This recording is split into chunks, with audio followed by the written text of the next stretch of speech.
मी आज तुम्हाला एक गोष्ट सांगणार आहे. एकदा गद्दूला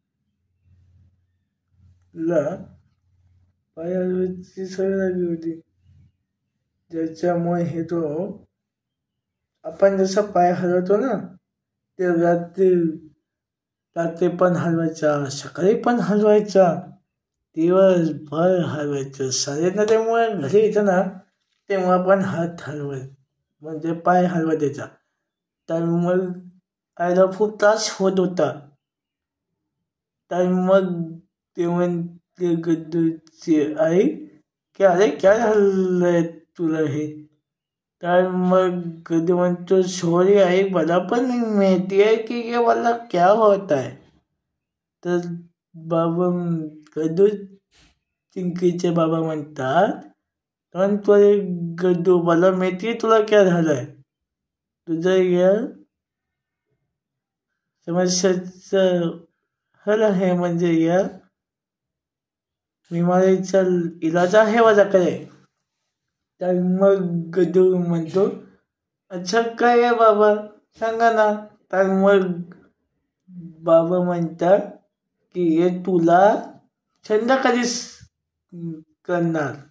तर मग ते संध्याकाळी खेळण्याचं जो दुकान असतं ना तिथे जातात. मग एक फुटबॉल जो असतो ना ते देतात. गद्दू खुश होतो. मग तो पार्किंगमध्ये खेळायला लागतो. आपले शाळेच्या वर्गाचं खाली जो असतो ना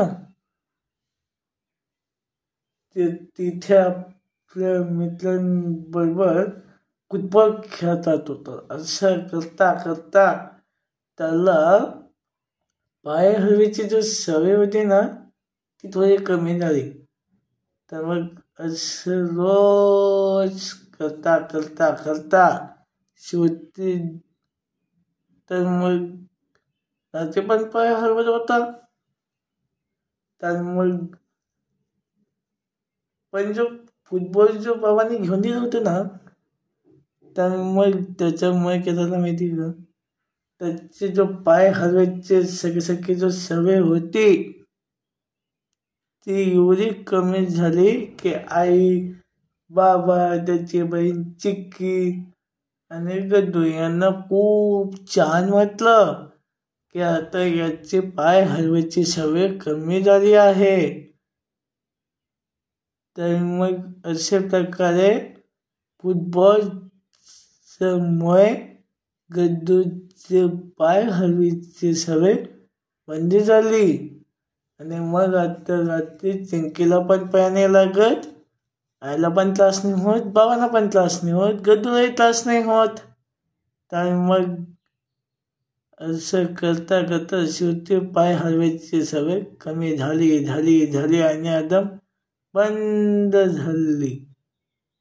आणि मग सगळे आनंदाने पुन्हा जावं लागतात. अशी होती गद्दू चिंकी याची गोष्ट. बाय.